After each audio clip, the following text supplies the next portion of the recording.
মাত্র পাওয়া খবর, রোনালদোর সঙ্গে খেলার স্বপ্ন অধরাই রইল এমবাপ্পের।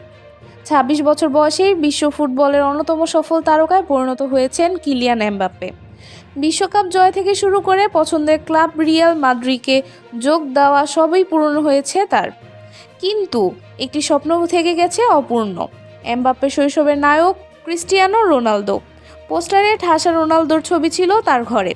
তবে শৈশবের সেই আইডলের সঙ্গে একদলে খেলার ইচ্ছা আর পূরণ হচ্ছে না।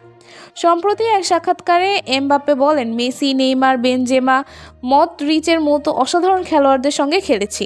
তবে রোনালদোর সঙ্গে খেলতে পারলে দারুণ হতো, যদিও তার বিপক্ষে খেলার সৌভাগ্য হয়েছে, যা আমার জন্য অনেক বড় প্রাপ্তি। এই ফুটবলের কিংবদন্তি। বর্তমানে ৩৯ বছর বয়সী রোনালদো খেলছেন সৌদি আরবের আল নাসরে আর এমবাপ্পে রিয়াল মাদ্রিদে। দুজনের এক দলে খেলার সম্ভাবনা প্রায় শূন্য। তবু রোনালদোর প্রতি এমবাপ্পের ভালোবাসা এবং তার খেলাকে শ্রদ্ধা ফুটবল দুনিয়ায় দৃষ্টান্ত হয়ে থাকবে। এই ছিল আজকের আপডেট। বিস্তারিত জানতে আমাদের চ্যানেল সাবস্ক্রাইব করুন। ধন্যবাদ।